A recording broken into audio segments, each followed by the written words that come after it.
Hello. It's good to be back.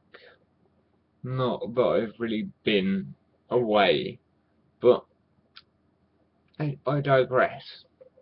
A lot's happened since my last upload, including a job interview that wasn't really a job interview. Um, for those that for those that notice things, you will have seen in my last video I was wearing a suit, nice pink shirt, looking quite sharp, even if I do say so myself. And I had an interview for what I thought was a marketing junior role at Canary Wharf. They'd said in the advert they didn't want a carbon copy CV and covering letter, they want someone individual. And I took that as meaning I can get away with saying pretty much what I like in my covering letter. So I start off things like, why me? Because I'm awesome. And it goes on like that. So it kind of sets the tone. I sent it up on Saturday, and I got an email back on the Monday asking me to come in for an interview. And that's where it was going. The last day that I uploaded a video. I was really using it to check that I got my tie on straight rather than going to the mirror, because that's the way I roll. And I went there, and they tried to scam me. They it was ridiculous. I go in for the interview. They're running late for a start. Fair enough. Everything's overrun. But then I get asked for a deposit for their training they're going to give me on my first day. And when I asked them why should I give them £20, but to guarantee yourself a job. And that did not sit well with me at all, because it did seem much more like they were trying to sell the job to me than actually trying to find out who's the best person for this job. And what I resisted, I said, well, I'm writing a receipt. Yeah, the only thing that receipt proves is I was stupid enough to give you £20. Doesn't guarantee me squat. So I didn't get that job, but I did have another interview with a company called Firebox.com.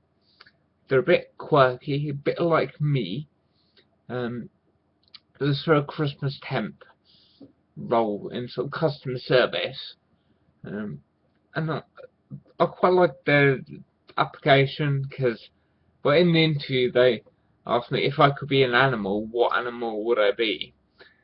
I said hedgehog, because, you know, hedgehog's cute. I unfortunately didn't get that job, but, you know, I've done the whole customer service, people complaining at me before, so forgive me for thinking I'm kind of above that. That sounds really arrogant, I know, but I'm kind of just making myself feel better that I didn't get the job, because it would have been awesome. But I'll move on to bigger and brighter things. I've just put in a proposal with Croydon's Volunteer Centre for setting up a new film crew. It's a voluntary thing.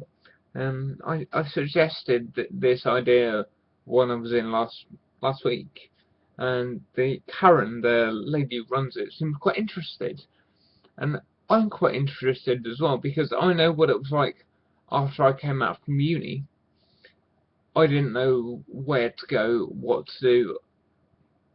Everyone wanted experience and stuff, and I was thinking, well, how am I supposed to get experience in filmmaking if you want experience in filmmaking from an entry-level position? So I've said the only thing that I want is a passion for filmmaking.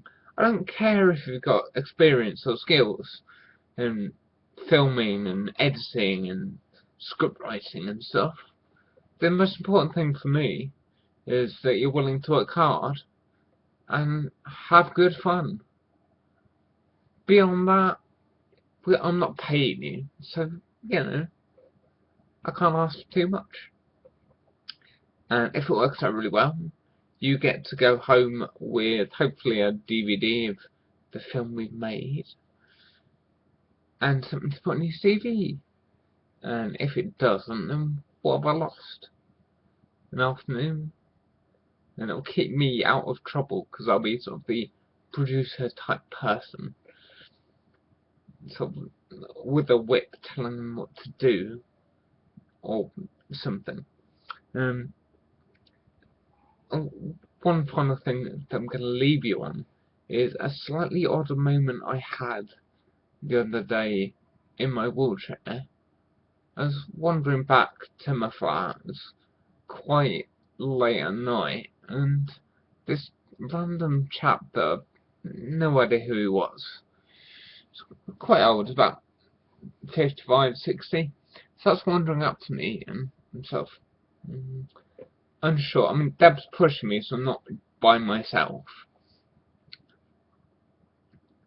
But he runs up to me and I'm sort of not quite sure what to make of it. Gestures his hand out to me. I assume he wants to shake my hand, so I go to grasp his hand. And then he squeezes as hard as he possibly can.